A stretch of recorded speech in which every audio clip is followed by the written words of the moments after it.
أعوذ بالله السميع العليم من الشيطان الرجيم. بسم الله الرحمن الرحيم. الحمد لله رب العالمين وبه نستعين والصلاة والسلام على أشرف الأنبياء والمرسلين وعلى آله وصحبه أجمعين. ثم أما بعد.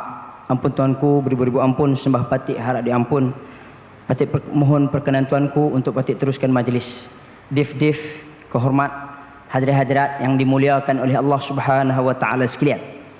Tanpa memanjangkan kalam saya pada malam ini, kerana telah pun diperkenalkan sedikit sebanyak oleh pengurusi majlis sebentar tadi, saya meneruskan majlis kita pada malam ini dengan memperkenalkan kedua-dua ahli panel yang telah pun kita datangkan khas.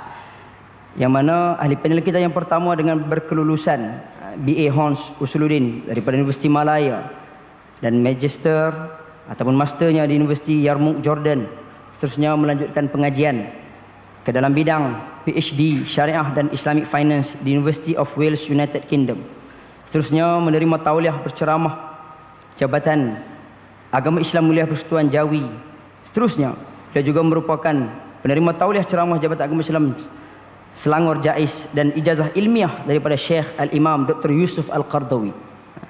Beliau iaitulah yang berada di sebelah kiri saya, ahli panel kita yang pertama, Dr. Zaharuddin Abdul Rahman, merupakan seorang pengasas dan pengarah urusan kepada Elzar Group yang merangkumi syarikat Elzar Syariah Solutions Sdn Bhd, Elzar Trading Sdn Bhd, Elzar Resources Sdn Bhd, Bayanat Fintech dan Bayanat Fintech Sdn Bhd, Faisal Sdn Bhd dan My Dental Care Shah Alam. Selain usahawan secara praktis di dalam bidang peruncitan, pemakanan, perundingan kewangan Islam dan juga teknologi kewangan fintech, beliau juga merupakan ahli akademik dan tokoh ilmuwan yang sering dirujuk dalam pelaburan dan juga syariah. Ketika ini beliau menyandang jawatan sebagai Profesor Adjung di Fakulti Perniagaan dan Perakaunan UNICEL, Fellow Akademik Kanan di Kolej Profesional Baitul Mal Kuala Lumpur, pengurusi jawatan kuasa syariah Exim Bank, PUNB dan 1XOX. Beliau juga merupakan penasihat syariah kepada KWSP dan Syariah Scholar dan Bursa Marketplace Bursa Malaysia. Selain itu, beliau juga merupakan ahli majlis perundingan Islam Pulau Pinang, ahli majlis fatwa negeri Perlis, ahli lembaga pengarah Universiti Sultan Zainal Abidin Uniza, ahli lembaga pemegang amanah Yayasan Pembangunan Ekonomi Islam Malaysia YAPIM, dan ahli jawatan kuasa kewangan Islam Kementerian Kewangan. Jadi tuan-tuan, jawatan yang saya bacakan ni sebenarnya sikit baru. Jadi kalau nak baca panjang ni mungkin ambil masalah. Itu serba ringkas kita punya panel kita yang pertama yang di sebelah kiri saya, iaitu di sebelah kanan tuan-tuan. Seterusnya saya perkenalkan panel kita yang kedua, iaitulah berkelulusan di dalam Human Science in Arabic Language and Literature dalam bidang ijazah. Seterusnya melanjutkan pengajian Master of Human Science Arabic and Linguistic Studies yang kedua-duanya bertempat di Universiti Islam Antarabangsa Malaysia UIA.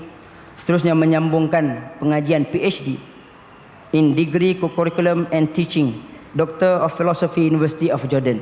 Beliau merupakan ahli panel kita yang kedua, iaitu yang berada di sebelah kanan saya, iaitulah Dr. Muhammad Azrul Azlin bin Abdul Hamid, adalah anak jati negeri Perlis yang kini merupakan penyelaras kursi Jamalul Lail Majlis Agama Islam dan Adat Istiadat Melayu Perlis, Universiti Islam Antarabangsa. Ketika ini beliau menyandang jawatan sebagai Dekan Fakulti Bahasa dan Pengurusan Universiti Islam Antarabangsa Malaysia. Beliau juga merupakan ahli lembaga pengarah KUIPS, ahli jawatan kuasa wakaf Majlis Agama Islam dan Adat Istiadat Melayu Perlis MAIPS, ahli jawatan kuasa penerbitan dan khutbah negeri Perlis, dan ahli jawatan kuasa pengawasan pengajaran agama Islam negeri Perlis. Selain itu, beliau juga merupakan salah seorang pengasas Tadabbur Center yang kini aktif dalam penulisan artikel majalah dan buku. Jadi tuan-tuan dan puan-puan, kita datangkan dua panel khas pada malam ini yang tidak kurang hebatnya untuk menerangkan kita punya tajuk forum kita pada malam ini, iaitulah Forum Kembaratitah ke arah pembentukan masyarakat ummatan wahidah di negeri Ahlus Sunnah. Tuan-tuan dan puan-puan, hadirat-hadirat yang dimuliakan oleh Allah Subhanahu wa taala sekalian. Bagi meneruskan majlis, saya ingin mengajukan soalan yang pertama untuk kita pada malam ini kepada yang berbahagia panel kita yang pertama, Dr. Zaharuddin. Apakah makna ummatan wahidah berpandukan kepada ayat 92 surah Al-Anbiya? Maka dengan ini saya mempersilakan.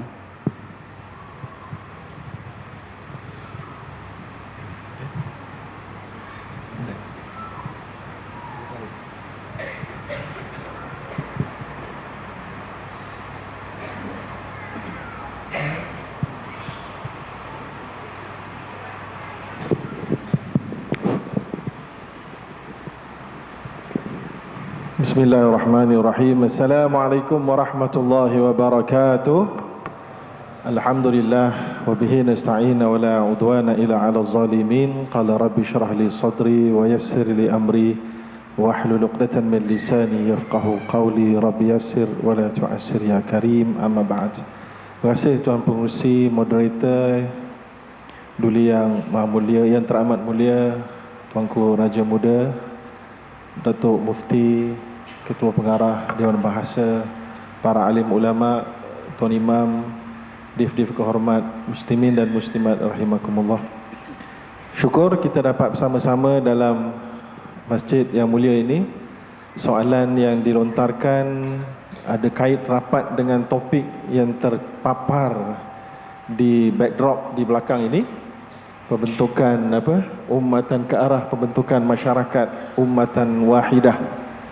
Lalu kita sebelum ni pernah dengar tentang masyarakat madani, Islam hadari, Islam rahmatan lil alamin, wasati, ummatan wasata. Hari ini satu lagi yang baru, ummatan wahidah. Ya. Jadi ini lahir daripada Perlis ni. Tapi sebenarnya ia bersumber daripada Al-Quran, Suratul Anbiya yang disebutkan tadi, yang mana Allah Subhanahu Wa Taala telah pun menyatakan dengan jelas, inna hadhihi ummatukum ummatan wahidah. Sesungguhnya umat ini adalah ummatan wahidah. Wa ana rabbukum fa'budun. Dan kepada akulah, aku ini adalah Tuhan kamu, Allah kata, dan hendaklah kamu mengabdikan diri kepada aku. Allah Subhanahu Wa Taala sebut. Jadi sebelum kita pergi kepada apakah dia makna ummatan wahidah, kita apabila menelusuri ayat-ayat Al-Quran, kita akan dapati bahawa perkataan ummah di dalam Al-Quran ni agak banyak, terdapat di pelbagai tempat dalam surah-surah Al-Quran. Lalu untuk memudahkan kita faham dengan lebih baik dan komprehensif, para alim ulama kontemporari telah berusaha untuk menyusun pelbagai makna daripada perkataan ummah yang ada dalam Al-Quran. Macam juga perkataan fitnah dalam Al-Quran, bukan sebagaimana yang kita faham, iaitulah bercakap dusta tentang seseorang, kan? Itu juga perkataan ummah yang membawa mushtarakul makna, ma'ani, iaitulah makna dia ada pelbagai mengikut konteks ayat. Yang mana yang pertama, yang paling popular, iaitulah makna ummah itu adalah satu waktu, al-waqt ataupun al-hin ataupun al-burhatu minal waqt atau minal zaman, iaitulah satu tempoh. Yang mana ini merujuk dalam ayat-ayat antaranya Allah SWT berfirman, wala in akharna anhumul adzaba ila ummatin ma'dudah. Ya, itulah artinya sekiranya Allah SWT dan kemungkinan Allah SWT akan menangguhkan kepada mereka azab kepada satu tempoh yang akan ditetapkan ataupun yang tertentu. Jadi itu adalah ummah yang pertama. Yang kedua yang agak popular, al-jama'atu minan nas. Maksud ummah adalah sekumpulan manusia. Sekumpulan manusia sebagaimana dalam ayat-ayat antaranya, kana nasu ummatan wahidah. Sesungguhnya manusia itu dulunya adalah satu kumpulan manusia. Ataupun walikulli ummatin rasul. Bagi setiap kumpulan manusia Allah bagi pada mereka rasul. Ataupun dalam ayat yang lain, kuntum khaira ummatin ukhrijas linnas, iaitulah kamu wahai umat Muhammad adalah satu umat, satu kelompok manusia yang dikeluarkan daripada kumpulan yang lagi besar untuk mengajak manusia kepada kebaikan dan melarang daripada kemungkaran. Lalu itu adalah erti yang kedua, iaitu al-jama'atu minan nas. Yang ketiga, ummah juga boleh membawa maksud, iaitulah al-imam al-muqtada bih, iaitulah seseorang ataupun imam yang diikuti, sebagaimana datang dalam ayat Allah, inna Ibrahim kana ummah qanitan lillah, iaitulah adalah Ibrahim, itu Nabi Ibrahim menjadi imam yang diikuti dalam keadaan beribadah dan khusyuk kepada Allah Subhanahu wa taala. Dan yang terakhir, iaitulah ummah boleh membawa maksud at-tariqah wasyariah, iaitulah satu manhaj, satu jalan, satu kaedah cara hidup yang tertentu. Ini adalah merujuk kepada ayat suratul Anbiya tadi. Inna hadhihi ummatukum ummatan wahidah. Inilah yang disebutkan merujuk kepada maksud asy-syariah. Imam Al-Baghawi telah cuba untuk mengikat maksud-maksud ini dengan maksud yang paling popular kepada ummah. Maksud yang paling popular kepada ummah adalah al-jama'atu minan nas, sekumpulan manusia. Itulah maksud yang paling popular. Maka dia cuba gandingkan dengan maksud yang terakhir tadi, dengan kata beliau bahawa asalnya dia sekumpulan manusia, tapi dia telah pun diikat dengan syariatullah, dengan syariat Allah, dengan akidah kepada Allah. Yang itu disebut wa ana rabbukum fa'budun, dan akulah Tuhan kamu, hambakan diri kamu kepadaku, kan? Jadi dengan cara mengabdikan diri pada Allah, mengangkat Allah Subhanahu Wa Taala kepada sebenar-benarnya Tuhan yang tiada lain kecuali Allah, dan menolak Tuhan-Tuhan ciptaan makhluk yang lain, iaitulah daripada yang syirik, maka itulah dia yang mengikat daripada sekumpulan kepada syariah. Jadi hasil daripada perbentangan ringkas ini, apa yang nak dibawa di dalam ayat ini disebutkan oleh Ibnu Abbas, oleh Al-Mujahid, Sa'id Ibnu Jubair, para ulama salafus saleh, Hasan Al-Basri, semuanya menyebut ia merujuk kepada al-Islam, akidah Islam. Ya, jadinya nak menyatakan bahawa ummah ini kita kena utamakan core dalam akidah, iaitulah mengabdikan diri kepada Allah dan tidak mensyirikkannya dengan sesuatu apa pun. Itulah yang menjadi core dalam sebuah kumpulan manusia yang benar-benar terpilih. Mereka meletakkan itu sebagai fokus utama dalam membina masyarakat mereka. Kemudian dibina di atasnya yang lain-lain, iaitulah ibadahnya, syariat tadi itu, yang hukum hakamnya, ibadah yang mengikut sunnah baginda Nabi SAW. Ma'ana alaihi wa ashabi, iaitulah apa yang aku berada di atasnya dan juga sahabat-sahabatku, iaitulah juga apa yang selalu kita sebut, iaitulah dua perkara yang aku tinggalkan kepada kamu, ma in tamassaktum bihima kitaballah, kalau dua perkara yang kamu lan tadillu abada, ma in tamassaktum bihima kitaballah wa sunnatan nabi, iaitulah dua perkara yang kalau kamu pegang kamu tak akan sesat selama-lamanya, itu Al-Quran dan sunnah Nabi. Lalu kita dalam masyarakat mana-mana kelompok, kalau nak masuk dalam kumpulan ummatan wahidah, pengabdian kepada Allah dalam cara akidah, kemudian dalam kaedah beribadah, ya, dan kaedah bermuamalah.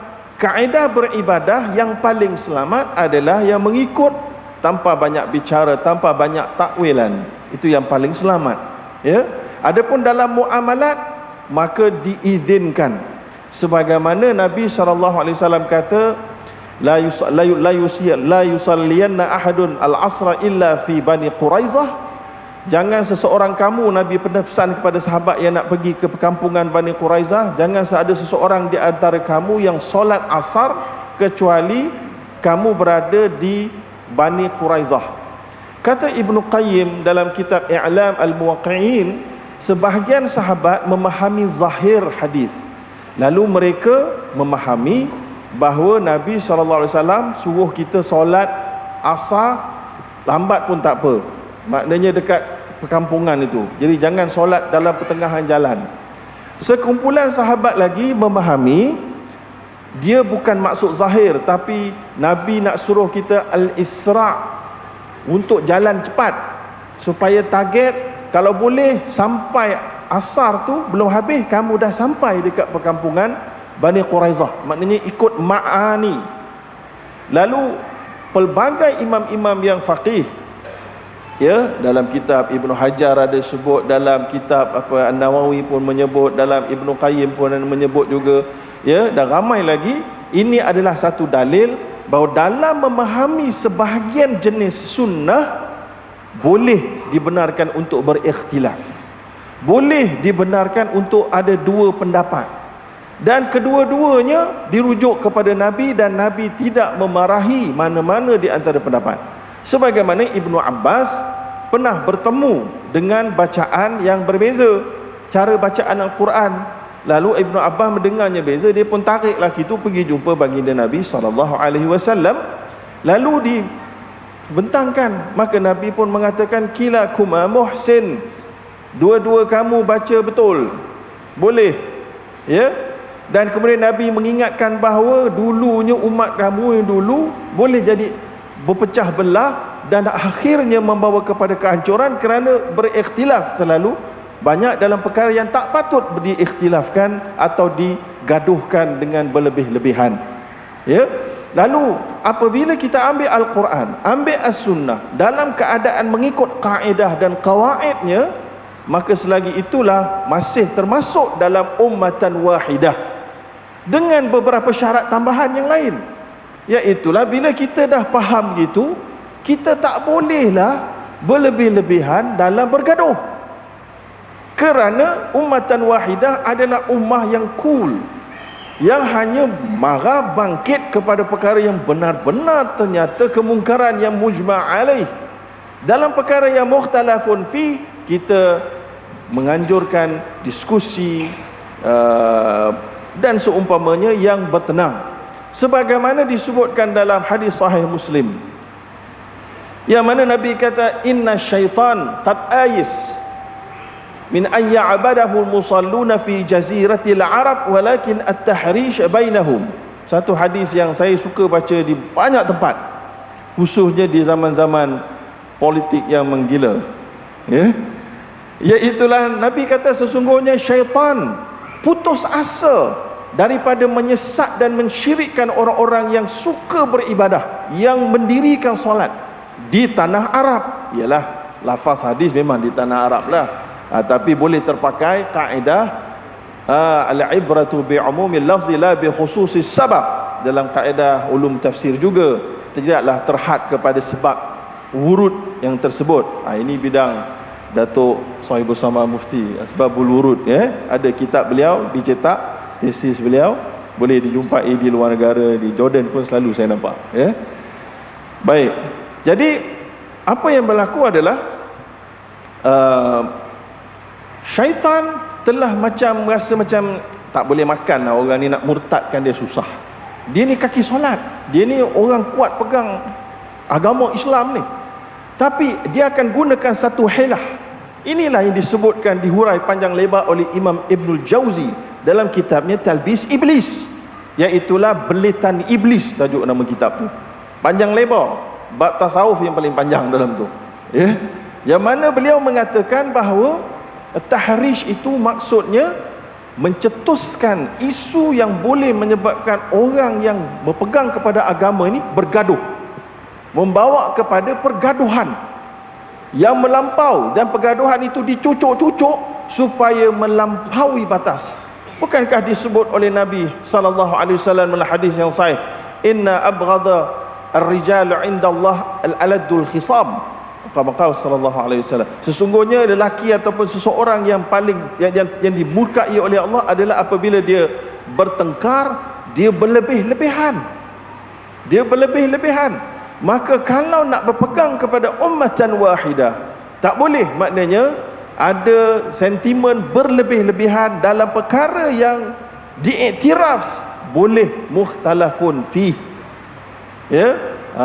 Jadi itu adalah penerangan serba-ringkas tentang ummatan wahidah daripada perspektif teks ulama silam, dan saya cuba untuk membawakannya dalam konteks terkini. Dan satu lagi yang disebutkan juga bahawa dalam konteks silam yang saya lupa nak sebut tadi, al-anbiya ukhwatun li'allat wa ummahatuhum syatta dinuhum wahid, kan? jadinya para anbiya, nabi-nabi daripada dulu sampai zaman Nabi Muhammad, mereka ini adalah saudara sebapa. Allat itu adalah saudara sebapa. Ni kalau orang poligami dia faham. Orang tak poligami tak dia faham lah. Maknanya satu bapa ada mak lain-lain, tapi ada anak sama. Jadi satu bapa yang mana maknya ummahatuhum syatta, maknya berbeza-beza, tapi agama mereka sama. Jadi bukan Nabi Ibrahim itu bukan agama Islam, dah agama Islam juga sebenarnya, cuma mungkin tak disebut Islam, ya. Dan nabi-nabi lain, maknanya manhaj yang mereka bawa kepada pengabdian kepada Allah adalah sama, ya.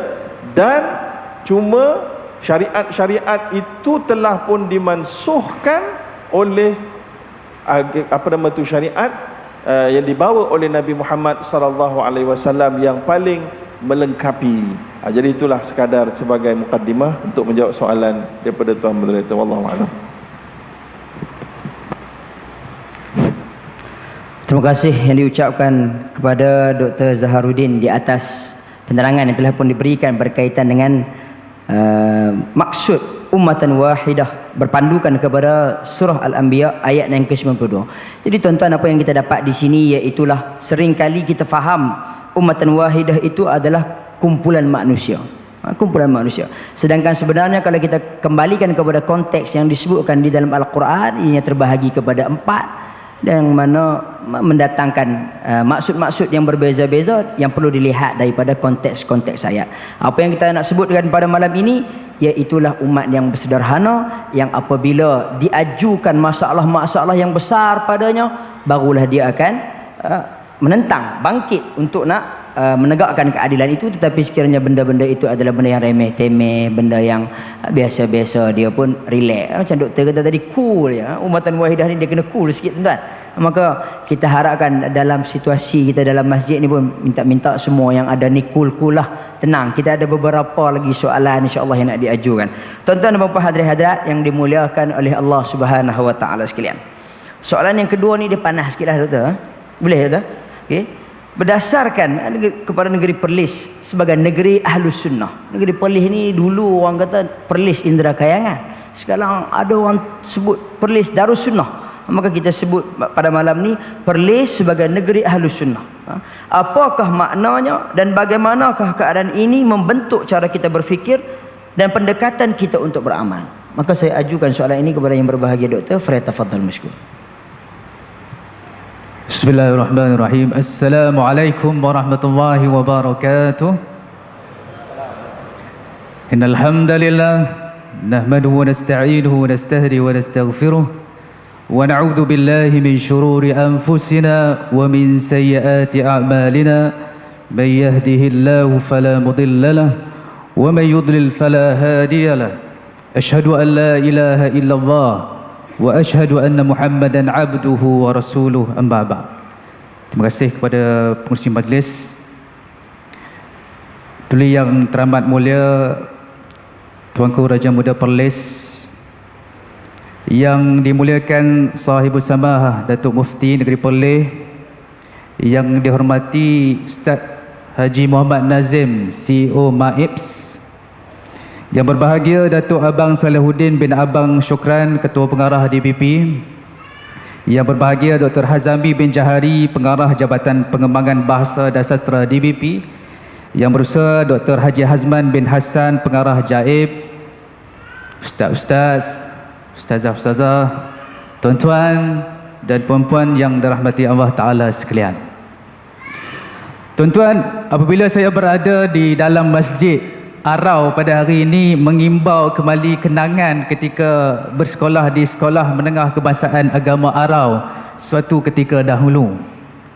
Dulu setiap hari Jumaat inilah tempatnya untuk saya datang solat Jumaat dan berjumpa kawan-kawan di sini. Jadi bila datang ke sini dia mengimbau kembali kenangan-kenangan dulu yang mengusik jiwa, dan ini akan jadikan satu kenangan boleh diceritakan kepada anak-anak suatu ketika nanti. Muslimin dan muslimat yang dirahmati Allah Ta'ala sekalian, berbalik kepada persoalan yang diutarakan oleh moderator sebentar tadi, Saya ingin menyentuh terlebih dahulu tentang satu ayat daripada surah Al-Anbiya yang diterangkan oleh Ustaz Zaharuddin sebentar tadi, di mana Allah Ta'ala menyebut inna hazihi ummatukum ummatan wahidah wa ana rabbukum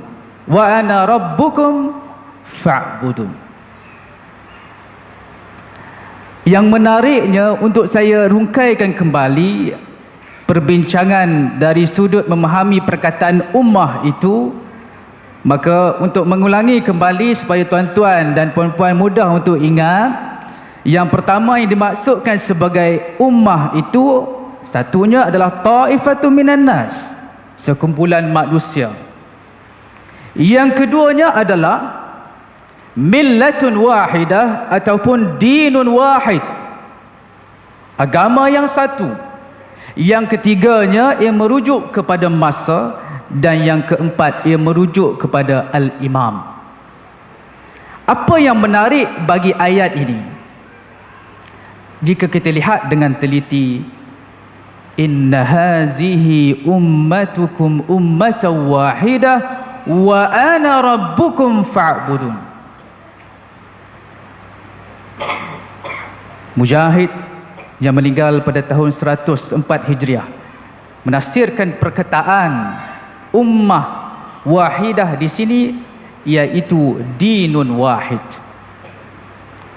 Begitu juga apa yang disebutkan oleh Ibnu Abbas, kanu alal huda jami'an, mereka berada di atas petunjuk Allah Subhanahu wa ta'ala. Dan apa yang menarik pada ayat ini, Allah Ta'ala menyebut selepasnya, wa ana rabbukum fa'budun,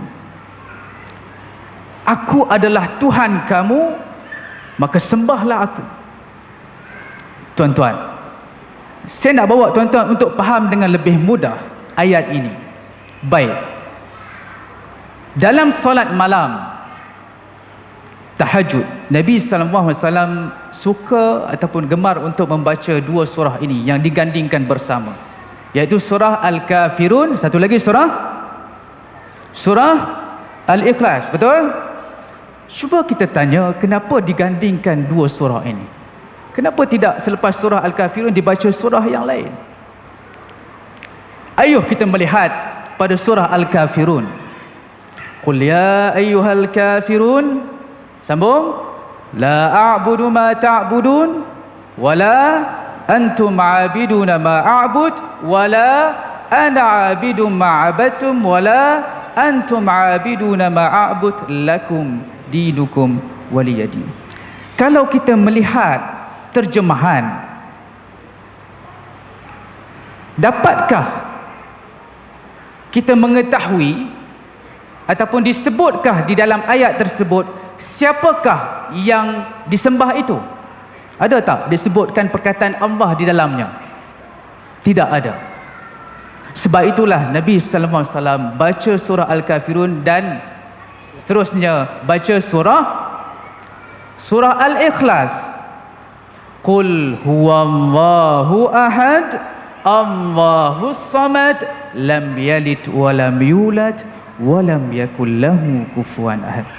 Jadi kalau orang tanya, ya, kenapa tidak disebutkan siapakah yang disembah? Jawapannya ada pada surah Al-Ikhlas. Surah Al-Ikhlas merupakan satu surah yang unik, yang patut kita hadam, bukan sekadar baca sebab ia pendek, tapi ia perlu dibaca, dihadam dan diterjemahkan ke dalam kehidupan seharian kita. Tuan-tuan tengok pada surah An-Nas, ada tak perkataan Nas di dalam surah An-Nas? Ada. Surah Al-Falaq, ada tak perkataan Al-Falaq? Ada. Surah Al-Ikhlas, ada tak perkataan ikhlas? Tak ada.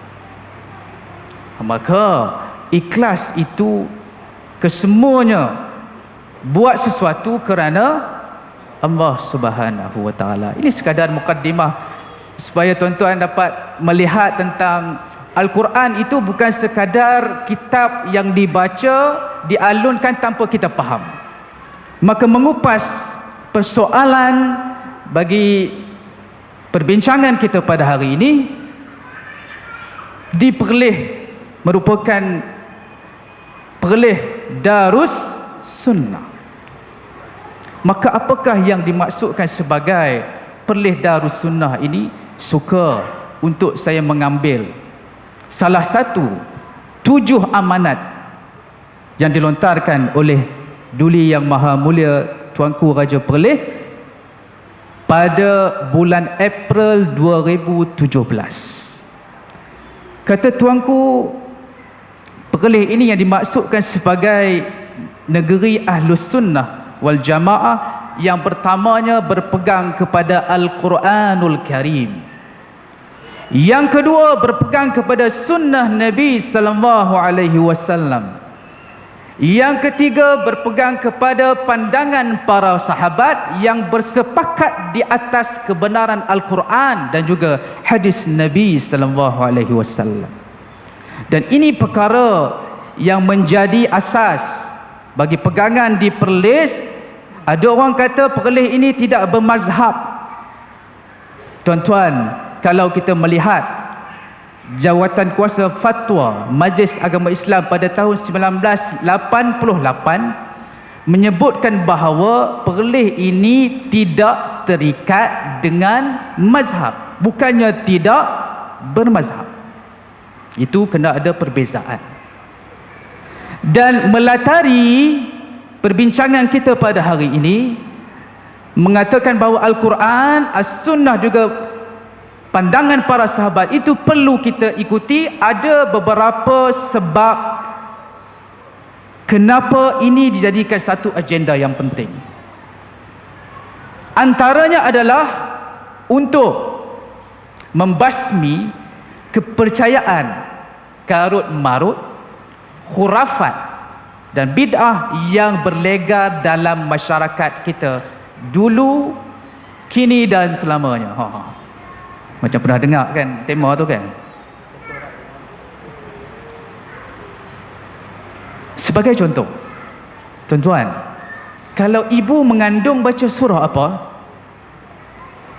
Baca surah apa tuan-tuan? Oh, tuan-tuan tak pasti. Ibu-ibu mengandung baca surah apa? Surah Yusuf. Pasal apa baca surah Yusuf? Sebab nak bagi anak handsome, segak. Tuan-tuan, kalau suami hidung penyet, isteri hidung penyet, agak sukar untuk mendapat hidung seperti Shah Rukh Khan. Kenapa baca surah Maryam? Sebab nak bagi mudah bersalin. Tuan-tuan, Al-Quran bukan serendah itu nilainya, yang hanya dibaca pada waktu-waktu tertentu. Al-Quran adalah kitabul hidayah, bukannya sebuah kitab yang sekadar dibaca tetapi kita tidak faham apa yang dibaca. Jadi tuan-tuan dan puan sekalian, bagaimana untuk beramal dengan perkara ini? Maka saya suka untuk menyebutkan satu hadis Nabi sallallahu alaihi wasallam yang diriwayatkan oleh Al-Baihaqi. Kata Nabi sallallahu alaihi wasallam, iyyakum wal ghulu, janganlah kamu menjadi ghulu. Apa maksud ghulu? Melampau dalam agama. Dan menurut tafsiran yang lain, tarifan yang lain, al-ghulu bermaksud memperjuangkan agama tanpa ada asas agama. Maksudnya perjuangkan agama dengan hawa nafsu, tidak ada asas agama. Orang kata macam tu, kita pun kata macam tu. Maka orang kata Perlis ni tak baca qunut kan? Orang tanya, hang solat subuh tak? Saya tak solat subuh, kira okey lagi lah. Perlis subuh tapi tak ada qunut. Keliru tuan-tuan. Jadi ini antara perkara-perkara yang perlu kita jernihkan semula dalam kehidupan kita. Dan pegangan ini seharusnya menjadi agenda kita, bukan sekadar di masjid, tetapi agenda ini perlu dibawa ke serata negeri Perlis, terutamanya di sekolah-sekolah. Dan ini saya akan bincangkan pada perbincangan kita yang seterusnya, bagaimana untuk kita membawa agenda sunnah ini ke dalam masyarakat kita. Wallahu a'lam. Jazakallah khairan jazak diucapkan kepada yang berbahagia Dr. Azrul di atas penjelasan berkaitan dengan soalan saya yang kedua, iaitulah Perlis sebagai negeri Ahlus Sunnah. Jadi tuan-tuan, apa yang kita dapat di sini iaitulah poin yang terakhir tu, iaitu apa? Kita jangan duk baca sahaja Al-Quran tetapi kita tidak memahami Al-Quran. Kita buat benda yang kita duk dengar dan sebagainya, tapi kita pun tak tahu benda tu sama ada dia betul ataupun tidak. Kita tidak berpijak di bumi yang nyata. Kita tidak di mana bumi dipijak, di situ langit dijunjung. Maksud dia apa? Hidung penyek betul no? Tapi teringin anak nak mancung putih gebu macam Nabi Yusuf dan sebagainya, so mustahil lah sikit. Jadi saya nak ajukan pada pusingan yang kedua ni berkaitan dengan berpijak di bumi yang nyata kepada panel kita, iaitu Dr. Zaharuddin, berkaitan dengan soalan saya yang ketiga, iaitulah berkaitan dengan isu umat Islam Uyghur, Syria, Rohingya dan lain-lain lagi, dengan mengambil kira realiti semasa dan berpijak di bumi yang nyata. Sebagaimana yang kita tahu, negeri Perlis ini adalah negeri yang ke-14 terbesar di Malaysia. Tuan-tuan, betul tak tuan-tuan? Ke negeri yang ke-15 ke macam mana? Negeri yang ke-14 terbesar di Malaysia ni. Maka kita berpijak di bumi yang nyata dengan mengambil kira realiti semasa, bagaimanakah umat Islam di negeri ini dapat lebih prihatin dan dapat turut sama bertindak sebagai ummatan wahidah terhadap isu-isu umat Islam sejagat yang telah pun saya sebutkan tadi. Falyatafaddal mashkur. Bismillah, alhamdulillah. Yang pertama, untuk kita menghadami ummatan wahidah dan falsafah konsep dia, macam tadi, apabila kita sama akidah, walaupun mungkin ada sikit-sikit beza, sikit tafsiran, kan, tapi tetap kita mengucap dua kalimah syahadah dan dalam benda yang core kita sama. Ya, macam kita tahu di negara kita ada yang cenderung kepada Hambali, ada yang cenderung kepada Al-Maturidi wal Asy'ariyah, tiga. Yang lain-lain tu tak termasuklah dalam ahli sunnah wal jamaah. Yang tiga ni masuk. Ya. Yang tiga inilah yang kebanyakan ulama empat mazhab pegang. Ya. Lalu kalau kita boleh bersetuju di atas dasar tu, kita akan mula menggerakkan beberapa requirement ataupun iltizamat ataupun kesan-kesan daripada kefahaman ummatan wahidah, iaitulah tolong menolong. Al-mu'min kal bunyan yashuddu ba'dahu ba'dah. Orang mukmin sesama mereka seumpama satu binaan yang menguatkan antara satu sama lain.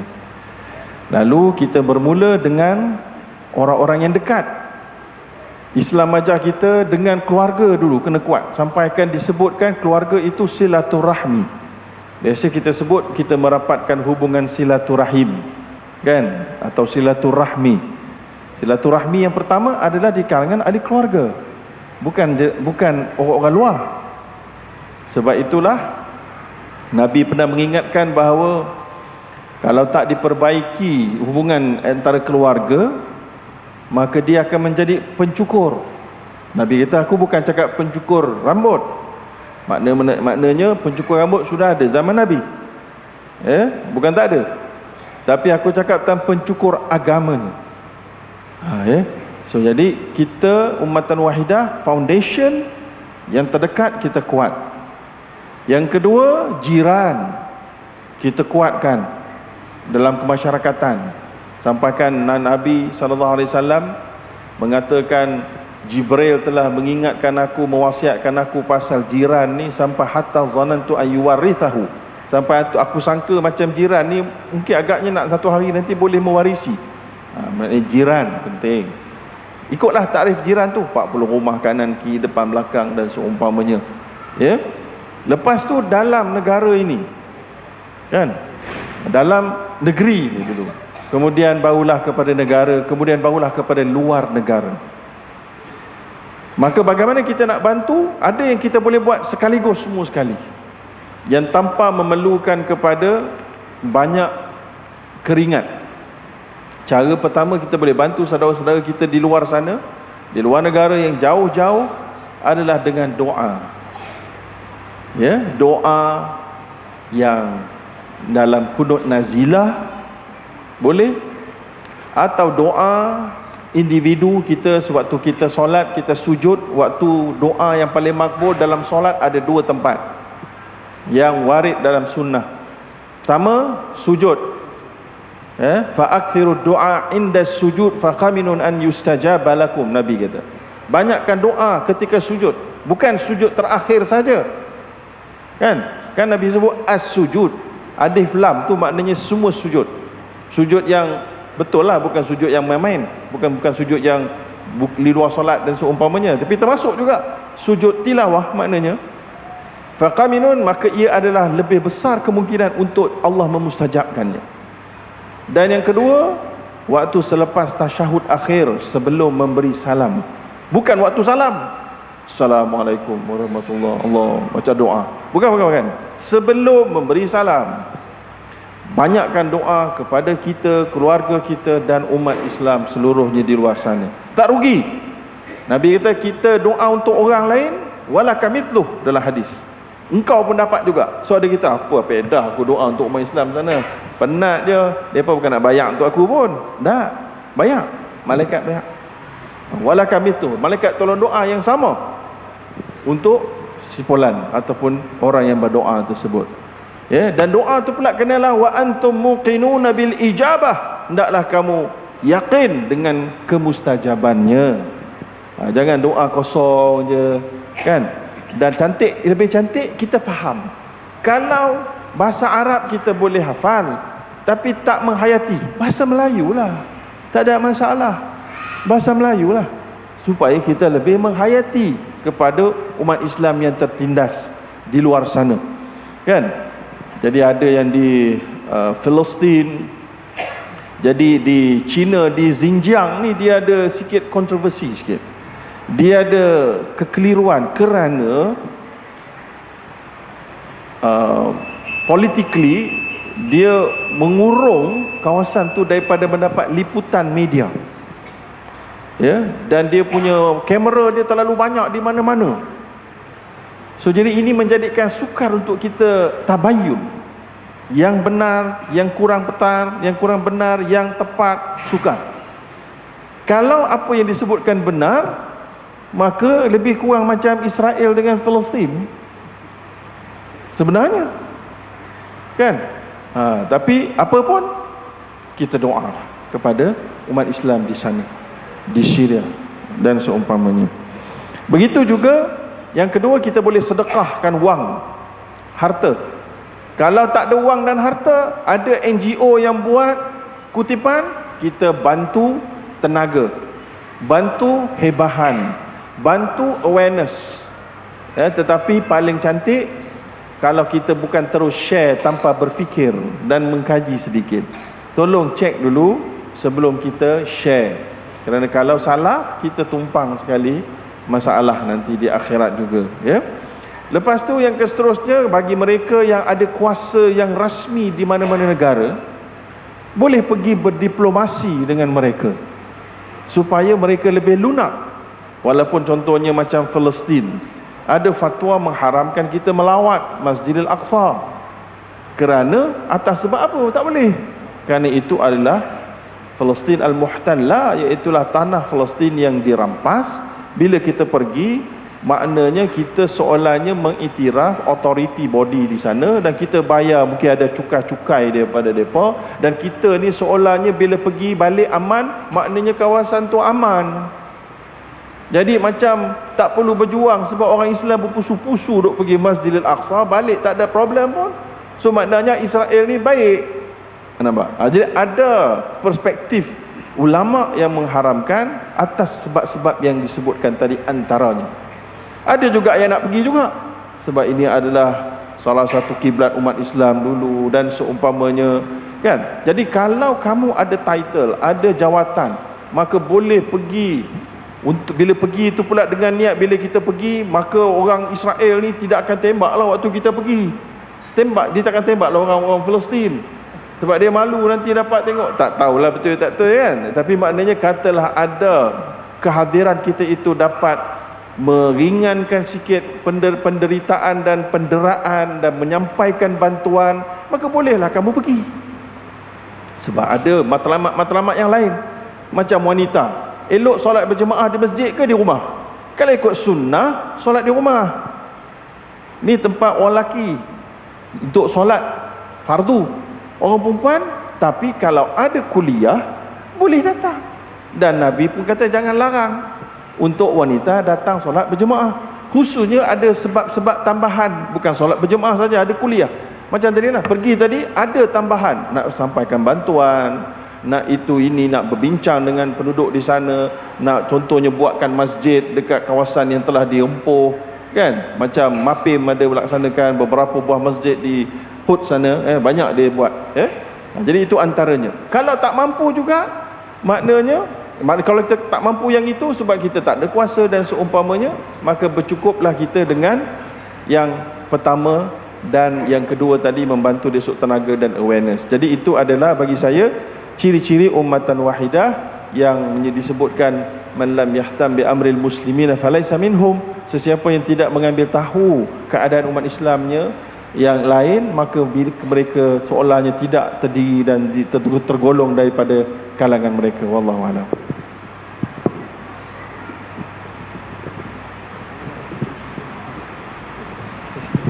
Sorry tak perasan, dia suruh buat konklusi sekali. So konklusinya, yang pertama, ummatan wahidah, akidahnya menjadi keutamaan, ibadahnya diambil jalan yang paling selamat tanpa takwilan. Kemudian yang lain diambil prinsipalnya dengan baik daripada Quran dan Sunnah, dan diiktiraf adanya pegang kepada zahir nas dan juga ada yang pegang kepada ma'ani nas. Kemudian yang kedua, ukhuwah mereka keutamakan, yang mana mereka faham, hendaklah faham bahawa syaitan sentiasa berusaha untuk mempertelagahkan umat Islam sebagaimana di atas dasar bangsa, bahasa dan seumpamanya. Sebagaimana telah ditunjukkan kaum Muhajirin dan Ansar dalam satu peristiwa, telah berlaku sedikit pukul kaum Muhajirin dengan Ansar, lalu kaum Ansar bila nampak ada sedikit pergaduhan, mereka kata ya lal Muhajirin, ya lal Ansar. Tiba-tiba keluar pula slogan-slogan yang menyokong yang sedang bergaduh atas dasar mereka Ansar dan mereka Muhajirin. Dibawa kepada Nabi, Nabi kata da'u ma balu hadha da'wal jahiliyah, da'uha fa innaha muntinah. Nabi kata apa hal ni? Perkataan-perkataan jahiliah ni diungkap-ungkapkan ni, dah tinggalkan ni, ia adalah perkataan yang kotor. Lalu maknanya slogan-slogan yang memecahkan umat Islam daripada akidah mereka sehingga mengkafirkan yang tak sewajarnya dikafirkan kerana ijtihad-ijtihadat yang berbeza, adalah tergolong di kalangan mereka yang jatuh tergelincir di dalam talbis iblis. Na'udzubillahi min zalik. Dan itulah at-tahrish, sebagaimana jariah kepada Safiyah binti Huyai, isteri Nabi sallallahu alaihi wasallam, membawa berita kononnya Safiyah tuhibbu al-yahud wa tasilul yahud tuhibbu sabat, suka hari Sabtu dan juga menyambung silaturahimnya dengan orang Yahudi.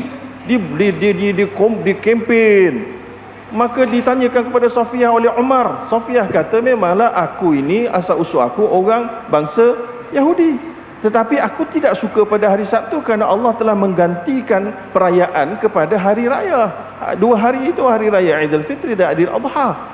Maka dipanggil jariahnya, kenapa engkau buat gini? Kenapa engkau sebarkan maklumat yang tak betul? Dia kata kerana syaitan. Lalu dia kata, kamu pergilah, fa anti hurra, aku bebaskan kamu. Begitulah Safiyah, tak puas hati dengan hamba dia, dia bebaskan terus. Tapi itulah dia nak ceritakan, membawakan isu-isu perkauman tadi, isu-isu yang seumpama ini akhirnya memecahkan dan meningkatkan asabiyah di atas Islam. Jadi ini adalah perlu dijaga supaya tidak memakan diri. Wallahu alam, sekadar itu sahaja untuk kita faham konsep ummatan wahidah. Wallahu a'lam. Jazakallahu khairan jazak diucapkan kepada yang berbahagia Dr. Zaharuddin di atas pusingan yang kedua ataupun pusingan yang terakhir, nanti kita konklusikan sekali pada malam ini insya-Allah. Jadi tuan-tuan dan puan, jawapan yang diberikan tadi berkaitan dengan walaupun kita ini satu negeri yang kecil, walaupun kita ini berada di negeri Perlis Ahli Sunnah wal Jamaah, maka kita boleh untuk mengeluarkan rasa simpati kita, rasa awareness kita dengan kita membantu saudara-saudara kita dengan memberikan bantuan dan sebagainya, atau mendoakan kepada mereka, ataupun yang paling mudah yang selalu sangat yang berlaku di dewasa ini, zaman sekarang ni, iaitu apa? Mudah untuk menyebarkan benda-benda yang tak pasti, maka kita bantu dengan cara untuk kita selidiki dulu, kita pastikan terlebih dahulu, barulah kita kongsikan maklumat-maklumat berkaitan dengan negara-negara umat Islam dan sebagainya. Wallahu ta'ala alam. Jadi tuan-tuan dan puan hadirin dimuliakan oleh Allah Subhanahu wa taala sekalian, suka saya untuk mengajukan soalan yang terakhir kepada yang berbahagia Dr. Azrul. Soalan yang terakhir bersempena dengan keputeraan yang ke-76 Duli Yang Maha Mulia Tuanku Raja Perlis. Maka sebagai rakyat yang kasihkan baginda, bagaimanakah kita dapat untuk membudayakan semangat ummatan wahidah tanpa mengkompromikan dasar-dasar Ahlus Sunnah wal Jamaah pegangan kita? Falyatafaddal mashkur. Bismillah. Alhamdulillah bil alamin wassalatu wassalamu ala Rasulillah wa ala alihi wa sahbihi wa man wala. Tuan-tuan boleh tunggu lagi kah? Boleh? Depa kata habis pukul 11, boleh tunggu? Boleh? Tak apalah, tunggu saya nak balik. Baik. Berkaitan dengan soalan yang diutarakan oleh moderator sebentar tadi. Rupanya soalan yang bagi kat saya semua pasal Perlis ya. Berkenaan bagaimana dapat kita membudayakan semangat ummatan wahidah tanpa mengkompromikan dasar-dasar Ahli Sunnah wal Jamaah yang dipegang di negeri Perlis. Sebelum saya bahaskan tentang perkara ini, untuk memahami dengan lebih mendalam tentang ummatan wahidah, terlebih dahulu kita perlu memahami juga satu makna ummah yang lain pada surah Al-Baqarah apabila Allah Ta'ala menyebutkan wa kadzalika ja'alnakum ummatan wasata. Nak memahami ummatan wahidah, kena memahami apakah yang dimaksudkan sebagai ummatan wasata. Apa maksud ummatan wasata? Kata Ibnu Kathir yang meninggal pada tahun 774 Hijriah, yang dimaksudkan sebagai ummatan wasata adalah yang terbaik. Begitu juga disebutkan oleh As-Samarqandi, meninggal pada tahun 393 Hijriah. Kata beliau, yang dimaksudkan sebagai ummatan wasata adalah yang terbaik itu adalah yang adil. At-Tabari meninggal pada tahun 310 Hijriah, dalam kitabnya Jami'ul Bayan, ketika menafsirkan ayat ini, kata beliau yang dimaksudkan sebagai ummatan wasata iaitu sesuatu perkara yang berada di pertengahan.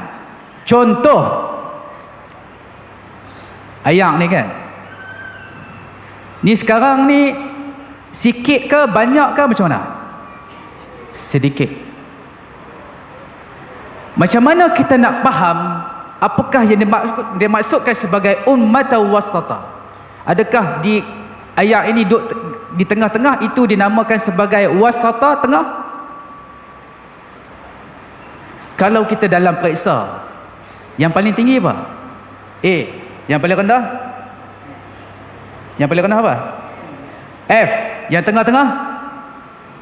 C. Tak apalah Ustaz, kita dapat C. Sebab apa? Ummatan wasata. Itu tak betul cara kita memahami perkataan ummatan wasata. Yang dimaksudkan sebagai ummatan wasata, kalau ayat ini dalam gelas ini, dia penuh. Penuh itu adalah wasat. Kalau sedikit itu kurang, kalau berlebih-lebihan itu melimpah ruah. Maka untuk membina ummatan wahidah, kena faham konsep ummatan wasata. Sebab itu saya sebutkan tadi, dalam kita berhadapan dengan masyarakat yang datang daripada pelbagai latar belakang, maka perlu ada beberapa perkara yang perlu kita titikkan, perlu kita suntikkan ke dalam diri kita. Yang pertamanya adalah tidak bersifat taksub. Kita duduk belajar yang tu, kita pegang yang tu saja. Tengok orang lain buat, ini sesat ni. Sedangkan apa yang orang lain buat itu juga disebutkan dalam mazhab-mazhab yang lain. Maka lawan kepada taksub iaitu tasamuh. Apa maksud tasamuh? Toleransi. Apa maksud toleransi? Ada 3 perkara yang merungkaikan perkataan at-tasamuh. Yang pertamanya adalah lapang fikiran. Fikiran kena lapang. Fikiran kena luas. Yang pertama. Yang kedua, lapang dada untuk menerima pandangan-pandangan yang lain. Kita dengar kan, baca Fatihah sampai ke tak sampai? Sampai ke tak sampai? Ada pandangan yang kata sampai, ada pandangan yang kata tak sampai. Kita dengar terlebih dahulu sebelum kita memegangnya dengan kuat. Dan yang ketiga, sifat tasamuh yang perlu ada dalam diri kita iaitu as-sabru, iaitu sabar. Maka sabar ini bukan perkara yang mudah di dalam at-tasamuh. Sebab itu tuan-tuan boleh tengok di dalam Al-Quran, Allah Ta'ala menggandingkan perkataan sabar dan juga takwa. Dalam surah Yusuf sebagai contohnya, innahu may yattaqi wa yasbir. Tuan-tuan boleh tengok dalam beberapa ayat yang lain, Allah Ta'ala menggandingkan perkataan takwa dan juga sabar. Kenapa? Kerana takwa tujuannya adalah untuk taat kepada perintah Allah dan meninggalkan larangan. Manakala sabar adalah untuk berhadapan dengan ujian dan juga musibah. Sebab itulah Allah Ta'ala menggandingkan perkataan ini, takwa dan juga sabar, supaya kita menjadi insan yang boleh kita jadikan contoh, yang boleh membina apa yang dinamakan sebagai ummatan wahidah dan juga ummatan wasatah. Jadi sebagai kesimpulannya, tuan-tuan dan puan yang dirahmati Allah Ta'ala sekalian, untuk menghindarkan diri dari sikap taksub ini, perkara yang perlu kita lakukan adalah dengan kita mempelajari ilmu di tempat-tempat yang disediakan. Saya yakin perlih antara negeri yang aktif dari sudut memberikan kuliah-kuliah dan sebagainya. Maka ini adalah ruang dan juga peluang untuk kita menimba ilmu, bukan sekadar kita rasa-rasa, bukan sekadar kita menimba ilmu daripada Facebook semata-mata, tanpa kita mengkaji, membaca, mempelajari hakikat ilmu yang sebenar. Itu yang pertama. Yang keduanya, seperti mana amanat Duli Yang Maha Mulia Tuanku menyebutkan bahawa sukatan pelajaran juga perlu dimasukkan perkara-perkara yang berkaitan dengan Ahlus Sunnah wal Jamaah, supaya ia menyokong pegangan yang dibawa oleh negeri Perlis. Saya dimaklumkan sekarang ni ada usaha untuk menyiapkan silibus dari sudut hadis, nak menerangkan kepada adik-adik kita di sekolah. Maka budaya ini perlu disuburkan. Cuma satu perkara yang perlu kita buat juga, ini orang yang berada dalam lingkungan pemerintahan di dalam negeri Perlis, yang ada kuasa dalam negeri Perlis, satu perkara lagi kita kena ingat, tidak semua orang datang ke masjid. Maka kena ada usaha untuk pergi ke kampung-kampung, memahamkan mereka juga apakah yang dimaksudkan sebagai Ahlus Sunnah wal Jamaah.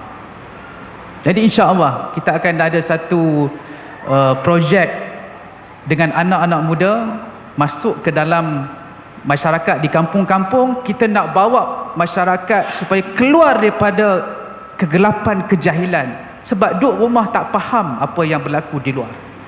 Jadi kita nak pergi ke rumah-rumah supaya apa? Supaya mereka juga mendapat peluang untuk mempelajari agama dan seterusnya mengamalkannya ke dalam kehidupan seharian kita. Jadi pelbagai usaha perlu dilakukan, bukan sekadar jabatan agama, bukan sekadar jabatan mufti, bukan sekadar Majlis Agama Islam. Semua kita berperanan dalam kita membawa agenda yang besar ini untuk mengeluarkan manusia daripada kegelapan kejahilan kepada cahaya ilmu pengetahuan. Moga-moga dengan perbincangan kita pada hari ini akan membuka ruang kepada kita, membuka minda kita bahawa Islam itu bukanlah agama yang sempit. Islam itu adalah agama yang luas, yang perlu kita belajar dan seterusnya kita amalkan ke dalam kehidupan seharian kita. Sekadar itu saja, wallahu a'lam. Jazakallahu khairan jazak diucapkan kepada ahli panel kita yang kedua, iaitu yang berbahagia Dr. Azrul Azlan, di atas penerangan berkaitan bagaimanakah kita sebagai satu orang rakyat ini dapat melahirkan caknanya kita, sayangnya kita kepada Tuanku Raja, dan tanpa mengkompromikan dasar-dasar Ahlussunnah wal Jamaah untuk kita menghidupkan ummatan wahidah. Tuan-tuan, bukan hanya sahaja kerja jaib, bukan hanya sahaja kerja maib, bukan hanya sahaja kerja agensi-agensi agama, baik jabatan mufti, jabatan hakim syariah ataupun apa-apa saja agensi agama yang tidak disebutkan, maka ianya adalah kerja kita semua sebagai ummatan wahidah untuk kita sampaikan, baik orang yang tengok FB, baik orang yang tengok WhatsApp, Twitter, yang tak tengok dalam kampung, tak ada multimedia dan sebagainya, kita sampaikan. Mudah-mudahan kita menjadi umat yang bersatu padu, menjadi umat yang kuat, menjadi umat yang sederhana, wasata dan sebagainya. Tuan-tuan, mudah-mudahan akan lahirlah satu umat yang wahidah, dinukum wahid, iaitulah kita berpegang atas dasar agama yang satu. Tuan-tuan dan puan hadirin dimuliakan oleh Allah Subhanahu wa taala sekalian, maka di akhir ini saya ingin menutup kita punya forum pada malam ini dengan serangkap pantun, dan seterusnya saya menyerahkan kembalilah kepada yang berbahagia pengurusi majlis. Tuan-tuan dan puan hadirin dimuliakan oleh Allah Subhanahu wa taala sekalian, Dr. Azrul segak dan berkacamata. Kami Dr. Azrul segak dan muda. Kami berdua berkacamata. Kalau ada salah dan silap dalam tutur bicara, maaf dipohon, ampun dipinta. Jadi tuan-tuan dan puan hadirin dimuliakan oleh Allah Subhanahu wa taala sekalian, bagi mengakhiri forum Kembara Titah ke arah pembentukan masyarakat ummatan wahidah di negeri Perlis Ahlussunnah wal Jamaah, mudah-mudahan kita mendoakan semoga negeri ini diberkati oleh Allah Subhanahu wa taala, dinaungi oleh Allah Subhanahu wa taala, dan rajanya mampu untuk membimbing kita ke arah yang lebih benar, untuk berpegang kepada Al-Quran dan As-Sunnah. Mudah-mudahan. Aqulu qawli hadza wa astaghfirullahal azim li wa lakum. Wabillahi taufiq wal hidayah. Assalamualaikum warahmatullahi wabarakatuh. Saya kembalikan balik majlis kepada yang berbahagia tuan pengurus.